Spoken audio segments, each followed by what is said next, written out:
आजकल हर चीज़ के लिए पब्लिक को आवाज़ उठानी पड़ती है, फिर भी मुद्दा उतना बड़ा नहीं होता जितना बड़ा उसको होना चाहिए। जी हाँ, आज मैं बात कर रहा हूँ KIIT यूनिवर्सिटी के केस के बारे में। जिन लोगों को पता नहीं कहानी शुरू होती है KIIT यूनिवर्सिटी में, जहाँ नेपाल से बहुत सारे बच्चे पढ़ने के लिए आते हैं, अपना फैमिली घर सब कुछ छोड़कर इस उम्मीद में आते हैं कि यहाँ पर अच्छी पढ़ाई मिलेगी। उनमें से है प्रकृति लामसार नाम की एक नेपाली स्टूडेंट जो बीटेक थर्ड ईयर से थी। उसका एक लड़के के साथ रिलेशन रहता है, बिना जाने कि वो लड़का कैसा है। वो बिल्कुल ही एक अमीर बाप का बिगड़ा हुआ औलाद टाइप का है, जो बहुत ही ज़्यादा गाली गलौज करता है। फिर वो रिलेशन धीरे धीरे टॉक्सिक होता जाता है। और ये रिलेशन कितना टॉक्सिक था ये सिर्फ हमारे बातों से नहीं, उनकी एक कॉल रिकॉर्डिंग सामने आई है, जिसको मैं कितना भी बीप लगा दूँ फिर भी मुश्किल से ही 2-4 वर्ड ही आपको समझ में आएंगे। माफी मांग प्रकृति मेरे मुंह मुझे कुछ माफ कर दो। इससे समझ में आता है कि उनका रिलेशन कैसा अजीब था। उससे भी अजीब था ये लड़का, जिसको शायद दिमाग का दौरा है। वो लड़का लड़की से कह रहा है ये एक्सेप्ट कर कि तू आर है, और वो लड़की भी इतने दबाव में होती है, वो एक्सेप्ट भी कर लेती है। रिलेशनशिप में झगड़े होते रहते हैं, पर हमें उस झगड़े का कॉन्टेक्स्ट नहीं पता, पर आपके पास एक ऑप्शन होता है उनसे दूर जाने का। पर ये ऐसा व्यवहार आपके ट्रू नेचर को डिफाइन करता है। एट द एंड उनका ब्रेकअप हो जाता है, पर लड़की की परेशानी का अभी तक एंड नहीं होता। वो लड़का ब्रेकअप के बाद भी उसको ब्लैकमेल करने लगता है। जो लड़की अपना घर फैमिली छोड़कर यहाँ पर रहती है, उसके पास कहीं जाने का ऑप्शन नहीं होता और उसे ऐसी मेंटल हैरेसमेंट का शिकार होना पड़ता है। पर उसके बाद भी वो लड़की एक समझदारी दिखाती है और कॉलेज के IRO ऑफिस में जाके एक बार नहीं 2 बार कंप्लेन करती है। पर कॉलेज को तो सिर्फ उनके फीस से मतलब है, उनके प्रॉब्लम से नहीं। इस सब के बाद 16 फरवरी दोपहर 3 बजे को लड़की की डेड बॉडी उसके हॉस्टल रूम से मिलती है। और क्या, लड़की की डेड बॉडी मिली तो कार्रवाई होनी चाहिए जल्द से जल्द, पर ऐसा नहीं होता। इसी बीच वो लड़का आद्विक श्रीवास्तव वो वहाँ से फरार होने की कोशिश करता है। हालांकि पुलिस एयरपोर्ट से उसको पकड़ लेता है। कॉलेज स्टूडेंट्स को लगता है कि प्राकृतिक की डेथ एक बहुत बड़ा कॉन्स्पिरेसी का हिस्सा है और एक्यूज आद्विक श्रीवास्तव को कॉलेज एडमिनिस्ट्रेशन बचाने की कोशिश कर रही है, क्योंकि वो एक strong political connection and rich घर से बिलोंग करता है। और प्रकृति के कॉम्प्लेन के बाद भी IRO ने क्यों स्टेप नहीं लिया? अगर ली होती तो वो लड़की आज जिंदा होती। तो इसी बात का गुस्सा उनके स्टूडेंट पर टूट पड़ता है और वो जाके IRO के ऑफिसर गौतम नायक को कॉन्फ्रंट करके सच्चाई क्या है ये जानने की कोशिश करते हैं। हमको आपसे इशू नहीं है सर। मेन बात ये है कि 4 हफ्ते पहले इधर एक कंप्लेन हुआ, उस लड़की ने बोला कि एक लड़के ने मुझे परेशान किया है, वो मुझे बहुत हाथ लगाता है, मैनिपुलेट करता है, मुझे सौदा देता है। उसने किया, सर इधर आया, वो लड़के को बुलाया, उसका 2 भाई है, वो बाहर है, 4 लोग उसको उधर बाहर के रोक के रखे आया और सर ने कुछ भी नहीं किया। जानद्रोही सर ने किया, कुछ भी नहीं किया, एक लेटर लिख के छोड़ दिए।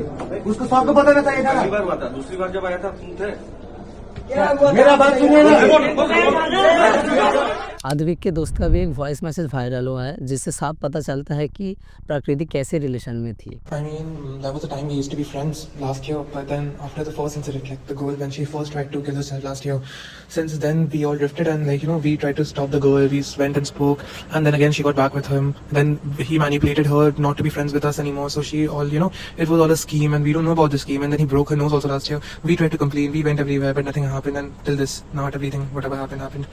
We are just so shocked and in loss of words. Like I was friends with the girl also, and I cannot even believe that she's no more there. और सुनने में ये भी आया है कि बॉडी मिलने के बाद कॉलेज ने वार्डन से वो बॉडी KIMS हॉस्पिटल भेज दिया, पुलिस आने से पहले, जो गैर कानूनी होता है। और KIMS हॉस्पिटल कॉलेज का ही हिस्सा होती है।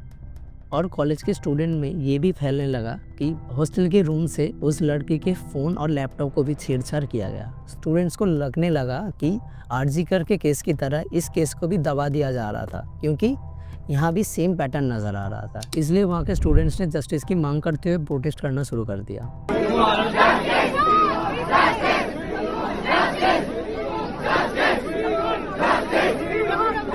हालत इतनी बुरी हो गई कि कॉलेज के फाउंडर अच्युता सामंता को यहाँ पर आना पड़ा। ऐसे जिद्दी करना अच्छा नहीं है, ऐसे जिद्दी करना अच्छा नहीं है। तो प्लीज तुम लोग जाओ अपना अपना हॉस्टल में, फिर जब आना है तो फिर टाइम लेकर आ जाओ। पर वो जिस इंसाफ की मांग कर रहे थे उसको वो लिए बिना नहीं जाएंगे। फिर हालत इतनी बुरी हो गई कि कॉलेज के मेल स्टूडेंट्स को वहाँ के सिक्योरिटी स्टाफ पीटने लगे।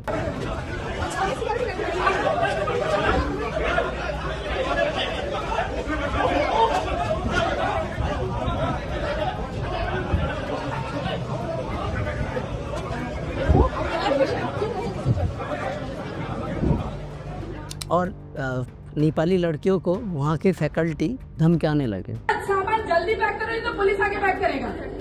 सामान पैक करो, यहाँ कोई भी मुझे दिखाई नहीं देगा, पुलिस ही करेगा। जो भी यहाँ दिखाई देगा उसके आगे उसका डिसिप्लिनरी एक्शन लूंगी, मैं डिसिप्लिनरी एक्शन लूंगी उसका। सिर्फ धमकियाँ नहीं, उसके बाद उन्होंने जो कहा, इससे वो कॉलेज की प्रोफेसर है ये भी सोचने में घिन आने लगेगी। 40,000 बच्चों को मतलब खिला रहा है, पढ़ा रहा है फ्री में बिठा के, तुम्हारे कंट्री का उतना बजट होगा। ये स्टेटमेंट देती है कॉलेज के एसोसिएट प्रोफेसर मंजूषा पांडे और कॉलेज के गर्ल्स हॉस्टल और स्टूडेंट अफेयर्स के जॉइंट डायरेक्टर जयंती नाथ। और ये वो कॉलेज के फाउंडर अच्युता समंता की बात कर रहे थे। इस बात को लेकर नेपाल के जीडीपी को इन्वॉल्व कर ऐसी बेहुदा बात की। ये सब 17 तारीख को हो रहा था। एक तरफ कॉलेज के स्टूडेंट को पीटा और धमकाया जा रहा था और दूसरी तरफ सोशल मीडिया हैंडल पर कॉलेज अपने फेस्ट को लेकर फ्लेक्स कर रहा था। उस दिन सुबह 8 बजे एक नोटिस जारी होता है जहाँ पर कहा जाता है कि सभी नेपाली स्टूडेंट्स को अपना हॉस्टल खाली करना पड़ा। इसके बाद कॉलेज जो करता है वो बहुत ही घिनौना है। कॉलेज के वार्डन सब मिलकर उन स्टूडेंट्स को पीट के हॉस्टल रूम से बाहर निकालते हैं और ज़बरदस्ती एक बस में उठाकर भुवनेश्वर कटक इधर उधर छोड़ आते आते हैं।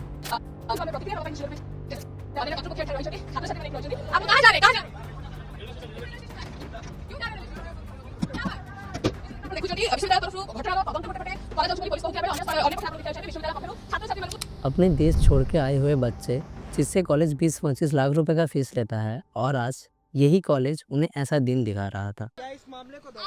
और पूरा दबाने की कोशिश हो रहा है कि हम लोग प्रोटेस्ट कर रहे थे, उन लोग प्रोटेस्ट ना हो करके इसलिए हमको भगा रहे हैं। कॉलेज अपने गलतियों का जिम्मेदारी ना लेते हुए फौरन एक यू टर्न ले लेता है। जब नेपाल के prime minister KP Sharma Oli इस मैटर पे इन्वॉल्व होते हैं, उन्हें ये पता चलते ही उन्होंने वहाँ से 2 ऑफिसर फौरन रवाना कर दिए थे। अब तो कॉलेज ने हिपोक्रेसी की सारी लिमिट ही पार कर दी। जिस कॉलेज ने सुबह हॉस्टल इवैक्यूएट करने का नोटिस जारी किया था और उसी कॉलेज रात को एक अनाउंसमेंट करती है और शो करती है कि ये सब बच्चों की गलती थी, बच्चे खुद निकल गए, उन्हें निकाला नहीं गया। और उन्होंने उनके ट्विटर हैंडल पे एक पोस्ट किया और 24/7 का एक हेल्पलाइन नंबर देने का भी ड्रामा रचा। और उसी दिन 11 बजे रेलवे स्टेशन और बस स्टॉप में पुलिस से कोऑपरेट करके उन्हें घर ले जाने की अपील की। यहाँ तक ये लोग पीछा कर रहे हैं, रेलवे स्टेशन तक पीछा कर रहे हैं। ये लोग हम लोग ना जाने दे रहे हैं, कुछ कर रहे हैं, लात मार के निकाल दिए और यहाँ तक हम लोग पीछा कर रहे हैं। उनके साथ सुबह जो हुआ था उससे वो बहुत डरे हुए थे, इसलिए वो वापस नहीं जाना चाहते थे। इसीलिए उनमें से किसी को प्लेसमेंट्स और किसी को 2500 रुपये से खरीदने की कोशिश की गई। और जो गर्ल स्टूडेंट वापस गए भी थे उनको एक अंडरटेकिंग फॉर्म सिग्नेचर करवाया गया जहाँ पर लिखा था उनको यूनिवर्सिटी के रूल्स फॉलो करना, यूनिवर्सिटी में किसी भी इनडिसिप्लिन एक्टिविटी में शामिल ना होना और यूनिवर्सिटी में किसी भी इनडिसिप्लिन एक्टिविटी को रिपीट ना करना और उनको यूनिवर्सिटी में रिकॉन्सिडर करने का ये सब मेंशन किया गया। कॉलेज ऐसा दिखाना चाहता था कि बच्चों ने कोई अपराध कर लिया है और वो ये दोबारा नहीं करेंगे। जस्टिस मांगना शायद अपराध हो सकता है, माफ़ी मांग के उनको वापस कॉलेज में कंसीडर किया जाए, पर हालत उनके हाथों से बहुत बाहर थी। इसलिए वो आम जनता को बेवकूफ़ बनाने के लिए दो सिक्योरिटी स्टाफ का टर्मिनेशन, 2 कॉलेज के हॉस्टल सीनियर ऑफिशियल्स का और IRO के सीनियर एडमिनिस्ट्रेटर को सस्पेंड किया। जिन लोगों को अरेस्ट किया हुआ दिखाया गया उन लोगों को कुछ घंटे बाद बेल मिल गया। कवर अप करने के लिए लेटर ऑफ एपोलॉजी के साथ वो दोनों फीमेल स्टाफ की माफ़ी मांगते हुए वीडियो को भी सोशल मीडिया पर डाला गया। I'm making this video to apologize for the statements I said on 16th night in the spur of the moment, and I want to communicate that whatever statements I have done, I said are mine and have nothing to do with any of the authority of KT University. And if any of my statements has hurted the sentiment of my Nepali students or people of Nepal, I apologize for it sincerely. I want to take a moment to apologize for my recent remarks regarding Nepal while handling a student protest that escalated beyond control. My intention was never to offend or demean anyone. और यहाँ पर एक चीज़ गौर करने वाली थी, यहाँ पे कहीं पे भी बच्चों पे किए जाने वाले हैरेसमेंट के बारे में कोई बात नहीं और कोई भी जिम्मेदारी नहीं ली गई। पर सोशल मीडिया पे दिखावे के लिए 2 मिनट का मौन रखी गई। IIT जैसे प्रेस्टीजियस इंस्टीट्यूट जो सेफ्टी और एजुकेशन का वादा करता है, आज उन्होंने ऐसा एक कांड किया। एक हॉस्टल जहाँ जो एक स्टूडेंट का दूसरा घर होता है, कभी किसी ने सोचा होगा कि उनको ऐसे बाहर निकाला जाएगा? देश के बाकी केसेस की तरह इस केस को भी ना पॉलिटिकल पावर से दबाया जाए। शुक्र तो उन कॉलेज स्टूडेंट्स का है जो इतनी बुरी हालत में भी इस चीज़ों को सोशल मीडिया तक ला पाए। वीडियो के में मैं यही कहना चाहता हूँ, प्रकृति के साथ हुआ उस पर सिर्फ वो लड़का नहीं, इसमें IRO और कॉलेज भी शामिल है। जल्दी से जल्द एक्यूज को पनिशमेंट दी जाए और जो हमारे देश के जुडिशरी सिस्टम पे जो दाग लगा है वो थोड़ा कम हो। लड़कियों से मेरी यही विनती है, आप जिस भी लड़के से रिलेशन में जा रहे हो, पहले उस लड़के को अच्छे से जान लो, पहचान लो। This is Jyotirmay signing of.